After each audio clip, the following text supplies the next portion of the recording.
السلام علیکم friends, welcome to کتاب نگری یوٹیوب چینل کتابوں کی نگری میں خوش آمدید۔ میں ہوں آپ کی ہوسٹ اقرا یاسین اور آج میں آپ کے لیے لے کر آئی ہوں تیشا گوہر کے قلم سے تحریر کردہ ناول ساگر کی ایپیسوڈ نمبر 14 کو لے کر۔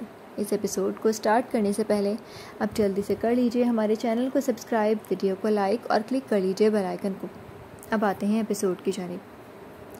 عمل کو اس کی فکر ستانے لگی۔ ساری رات وہ گھر نہیں آیا تھا۔ اگلی صبح وہ بھی سورج نکلنے کی کافی دیر بعد آیا تھا اور آہستہ سے لاؤنج میں ہی ٹک گیا۔ عمل باہر آئی تو اسے دیکھ کر اس نے نظریں چرا لیں۔ عمل نے دیکھا اس کی آنکھیں سرخ اور سوجی ہوئی تھیں، جیسے بہت رویا ہو۔ حلیہ بھی عجیب سا تھا۔ پہلی نظر میں ہی وہ کوئی بنجارا سا لگنے لگا تھا، جس کا کوئی ٹھکانہ نہ ہو، جس کا سب کچھ لوٹ چکا ہو، جو ٹوٹ چکا ہو، بکھر چکا ہو۔ کہاں رہ گئے تھے تم؟ ٹھیک تو ہو نا؟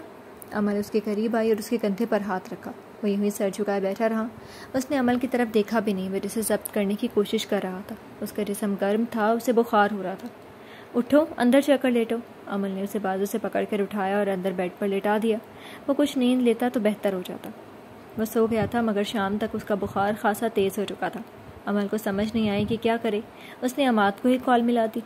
طبیعت کا سن کر فوراً ہی گھر آ گیا تھا۔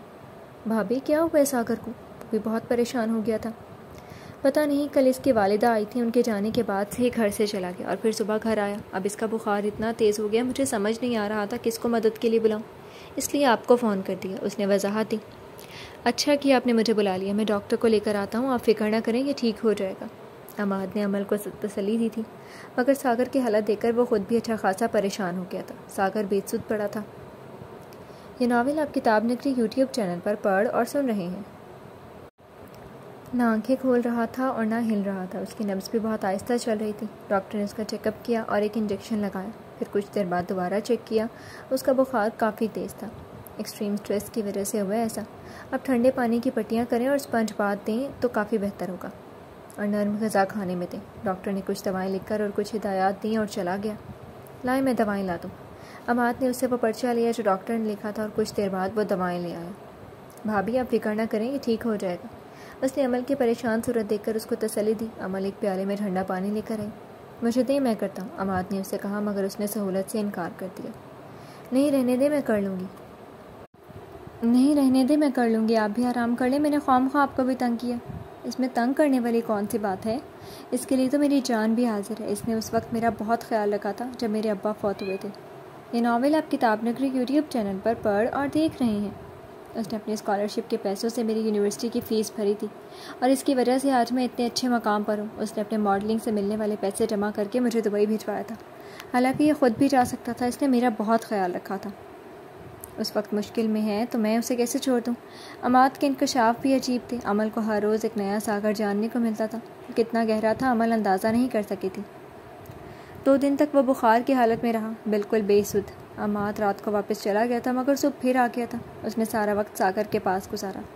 تیسرے دن ساگر کی حالت پہلے سے کچھ بہتر ہوئی۔ وہ خود اٹھ کر بیٹھا تھا۔ عمل اس کے لیے دلیا بنا لائی تھی اور عماد نے زبردستی اسے کھلایا تھا۔ مومنہ بھی بہت دعا کر رہی تھی اس کی صحت یابی کے لیے۔ وہ ان کا کتنا خیال رکھتا تھا۔ عماد کے پاس ہونے سے ساگر کو کافی ڈھارس ملی تھی۔ وہ عمل سے نظریں چرا رہا تھا، مگر کیوں؟ جیسے وہ عمل سے کترا رہا ہو۔ اس کا سامنا نہیں کرنا چاہتا تھا۔ اپنی ذات کا وہ راز جو اس نے سب سے چھپا کر رکھا تھا، یوں فاش ہونے پر اس کا وجود کرچیوں میں بکھر گیا تھا۔ اس کے بارے میں کیا سوچ رہی ہوگی؟ چوتھے دن وہ تیار ہو کر گیراج چلا گیا تھا۔ اس نے عمل کے اٹھنے سے پہلے ہی چلے جانا مناسب سمجھا تھا۔ رات کو بہت دیر بعد گھر آیا تھا۔ اس کا خیال تھا سب سو چکے ہوں گے، مگر اپنے کمرے میں اندر داخل ہوتے ہی اپنے بیڈ پر بیٹھی عمل کو دیکھ کر اسے دھچکا لگا تھا۔ وہ اس وقت کسی سوال جواب کی کیفیت میں نہیں تھا۔ اس کی سوچیں پھر سے منتشر ہونے لگی۔ یہ ناول آپ کتاب نگری یوٹیوب چینل پر پڑھ اور سن رہے ہیں۔ کہاں رہ گئے تھے تم؟ میں کب سے انتظار کر رہی تھی۔ پتہ بھی ہے نا تمہاری طبیعت ابھی مکمل ٹھیک نہیں ہوئی۔ عمل کے انداز میں فکر مندی تھی۔ ساگر نے گہرا سانس لیا اور آہستہ آہستہ چلتے وہ اندر آ گیا۔ اب وہ عمل سے کچھ فاصلے پر کھڑا تھا اور اس کے ساتھ بیٹھنے کی اس کی ہمت نہیں ہوئی تھی۔ نظریں جھکی ہوئی تھیں۔ عمل اٹھ کر کھڑی ہو گئی۔ وہ اس کے اس طرح ہارے ہوئے انداز سے بہت پریشان ہو رہی تھی۔ ساگر، کیا ہوا ہے؟ تم اتنے پریشان کیوں ہو؟ کوئی بات تنگ کر رہی ہے تمہیں؟ مجھ سے شیئر کرو۔ عمل نے آہستہ سے اس کے سامنے کھڑے ہو کر اس کے کندھے پر ہاتھ رکھ کر اسے تسلی دی۔ آپ کو مجھ سے نفرت نہیں ہو رہی؟ وہ بولا بھی تو کیسا ٹوٹا بھیگا لہجہ تھا۔ عمل کو اس کی بات سے جھٹکا لگا تھا۔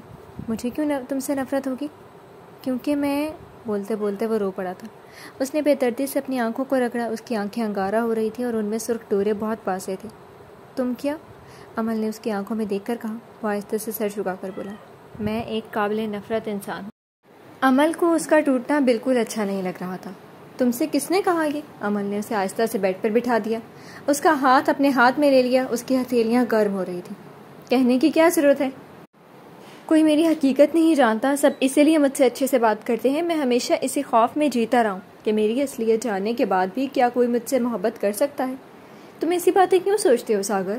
امل نے اس کا ہاتھ دبا کر اسے تسلی دی تھی، مگر وہ مطمئن نہیں ہوا تھا۔ جب آپ نے وہ پیسے دیکھے تھے میری الماری میں؟ یہ ناول آپ کتاب نگری یوٹیوب چینل پر پڑھ اور سن رہے ہیں۔ آپ کو لگا میں غلط طریقوں سے کماتا ہوں، آپ گھر چھوڑ کر چلی گئی تھی صرف شک کی بنیاد پر، تو کیا آپ میرے وجود کی حقیقت جاننے کے بعد بھی میرے ساتھ رہتی؟ وہ الگ بات ہے۔ پیسے کمانا ہمارے اختیار میں ہے، پیدا ہونا ہمارے اختیار میں نہیں ہے۔ اور تم خود کو کیوں اذیت دے رہے ہو؟ جو قصوروار تھے انہیں تم معاف کر چکے ہو، پھر تم خود کو کیوں الزام دے رہے ہو؟ امل نے اسے سمجھانے کی کوشش کی۔ اسے بہت دکھ ہوا تھا ساگر کی بات سن کر، وہ اپنے آپ سے ناراض تھا۔ میری وجہ سے ہی تو ہوا ہے سب کچھ، میں نہ ہوتا تو سب اپنی اپنی زندگی میں خوش ہوتے۔ میں نے اپنے ماں کی، اپنے باپ کی عزتوں پر سوال کا نشان اٹھا دیا۔ میرا وجود ہی ہر مصیبت کی جڑ ہے، مگر میں اسے کبھی ختم نہیں کر سکا۔ بہت بار سوچا تھا، زندگی کو بہت گزار لیا، مگر پھر ہر بار زندگی کوئی نہ کوئی لالچ دے دیتی تھی۔ پہلے اماد کی وجہ سے سوچا کچھ سال اور جی لوں، پھر ماں جی کی محبت نے جینے کا لالچ دے دیا، پھر آپ اور مومنہ کی ذمہ داری۔ میں خود کو آزاد نہیں کر سکا اس زندگی کی قید سے۔ یہ ناول آپ کتاب نگری یوٹیوب چینل پر پڑھ اور سن رہے ہیں۔ آنسو اس کی آنکھوں سے تواتر بہہ رہے تھے۔ امل اس کے انکشاف سن کے اندر تک کانپ گئی تھی۔ خبردار، تم نے ایسا ویسا کچھ سوچا بھی تو؟ تم کیوں خود کو اذیت میں ڈال رہے ہو؟ میں ہوں نا تمہارے ساتھ، پھر تمہیں کس چیز کا ڈر ہے؟ میں نہیں جاؤں گی تمہیں چھوڑ کر۔ ساگر نے بھیگی آنکھوں سے اسے دیکھا جیسے اس کی بات پر یقین نہ ہو۔ آپ میرے ساتھ رہیں گی میری حقیقت جاننے کے بعد بھی؟ وہ بے یقین تھا، حیران تھا، اس کی آنکھوں میں آنسو جھلملا رہے تھے۔ ہاں، جب تمہیں میں پسند نہیں کرتی تھی تب بھی تم سے شادی کر لی تھی، اب تو محبت بھی کرتی ہوں تم سے۔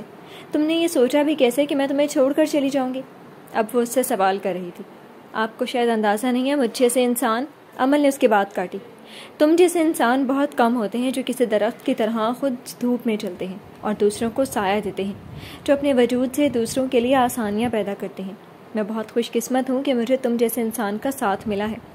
اور رونا بھول چکا تھا، اس کے چہرے پر اب بھی آنسوؤں کے نشان تھے، مگر اب اس کی آنکھیں برس نہیں رہی تھیں، آنسو جیسے ٹھہر گئے تھے اس کی آنکھوں میں۔ کیا آپ سچ میں میرے ساتھ رہنا چاہتی ہیں؟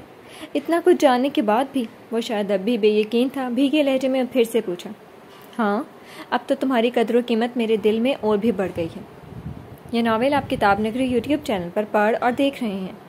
تم اتنے اچھے ہو، اتنے گڈ لکنگ ہو، اتنے امیر ہو اور مجھ سے محبت بھی کرتے ہو، تو پھر میں کیوں جاؤں گی تمہیں چھوڑ کر؟ امل نے اس کا موڈ ہلکا کرنے کو کہا تھا اور وہ دھیرے سے ہنسا تھا۔ بہت کم لمحوں کی ہنسی تھی، مگر امل کو اچھا لگا تھا، اس کے دل سے بوجھ ہٹ گیا تھا۔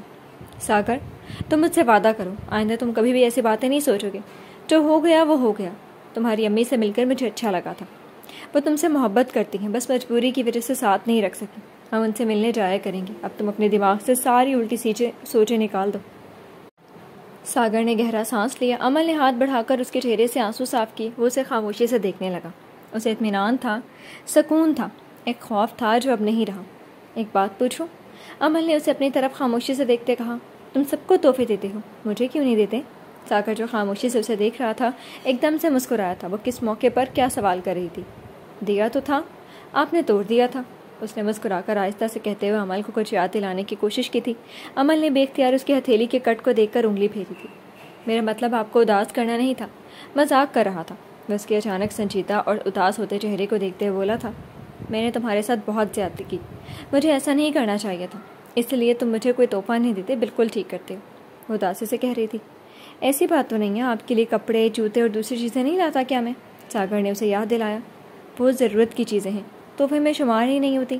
امل نے نروٹھے پن سے کہا، تو آپ کو کیا چاہیے؟ ساگر نے بالوں کی ایک لٹ امل کے کان کے پیچھے کرتے پوچھا۔ اب یہ بھی میں بتاؤں؟ تحفہ بھی مانگ کے لیا تو کیا فائدہ؟ ابھی تک تم نے مجھے شادی کا بھی گفٹ نہیں دیا، منہ دکھائی بھی نہیں دی۔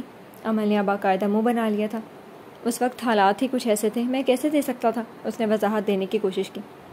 بعد میں تو دے سکتے تھے، تمہاری نیت ہی نہیں تھی مجھے کچھ دینے کی، بس ساری محبتیں اور تحائف مومنہ اور ماجی کے لیے ہی تھیں، مجھے سے تو تم بس دکھاوے کی محبت کرتے ہو۔ یہ ناول آپ کتاب نگری یوٹیوب چینل پر پڑھ اور سن رہے ہیں۔ عمل نے اس کا ہاتھ چھوڑ دیا اور منہ پھیر لیا۔ ایسی بات نہیں ہے، بلکہ 1 منٹ، تحفہ تو ہے میرے پاس، بس دے نہیں سکا۔ اس نے آخری بات آہستہ سے کہی اور اٹھ کھڑا ہوا۔ اب وہ الماری کھول رہا تھا، کچھ چیزیں الٹ پلٹ کی، پھر ایک چھوٹی سی ڈبی اٹھا لایا۔ کالے رنگ کی مخملی ڈبی اس نے عمل کے سامنے کی۔ یہ آپ کے منہ دکھائی۔ اس نے ڈبی اس کے سامنے کھولی اور اس میں سے ایک انگوٹھی نکال کر عمل کے ہاتھ کی تیسری انگلی میں پہنا دی۔ وہ بالکل عمل کی ہی ناپ کی تھی۔ عمل نے نخرے سے انگوٹھی کو دیکھا تو اس کی آنکھیں حیرت سے پھیل گئیں۔ کیا ہوا؟ اچھا نہیں لگا؟ ساگر اس کے تاثرات دیکھ کر سمجھ نہیں سکا۔ یہ انگوٹھی، یہ بالکل اس جیسی ہے جو میرے بابا نے مجھے گفٹ کی تھی۔ عمل حیرت اور شوق کے عالم میں انگوٹھی کو دیکھ کر اس پر انگلی پھیرنے لگی۔ یہ اس جیسی نہیں، وہی انگوٹھی ہے۔ ساگر نے تصحیح کی۔ اب وہ اس کے سامنے سے اٹھ کر اس کے برابر بیٹھ گیا۔ یہ تمہیں کہاں سے ملی؟ میں نے تو بیچ دی تھی۔ یہ ناول آپ کتاب نگری یوٹیوب چینل پر پڑھ اور سن رہے ہیں۔ عمل کو یاد آیا کہ وہ تو اس نے جیولر کو بیچ دی تھی، تو اس کے پاس کیا کر رہی تھی؟ ماں جی نے بتایا تھا مجھے کہ آپ نے وہ انگوٹھی بیچ دی ہے۔ آپ کے بابا کا تحفہ تھا، آپ نے مجبوری میں بیچا۔ میں کیسے اسے آپ سے دور جانے دیتا؟ میں نے اسے دن جیولر سے خرید لی تھی۔ عمل نے ساگر کے چہرے پر نظریں ٹکا دی۔ اس کی آنکھوں میں بے اختیار آنسو بہنے لگے تھے۔ یہ خوشی اور تشکر کے آنسو تھے۔ وہ واقعی اس سے ساگر جیسی محبت کرتا تھا، گہری اور شفاف۔ تھینک یو اتنے خوبصورت تحفے کے لیے۔ عمل نے اس کے کندھے پر سر رکھ دیا تھا۔ اس نے ایک بازو اس کی کمر کے گرد حمال کیا اور دھیرے سے بولا، یو آر موسٹ ویلکم۔ جی تو فرینڈز، کیسے لگی آپ کو آج کے ایپیسوڈ؟ کمنٹ سیکشن میں ضرور بتائیے گا۔ پھر حاضر ہوں گے ناول کے نیکسٹ ایپیسوڈ کے ساتھ۔ تب تک کے لیے اجازت دیجیے۔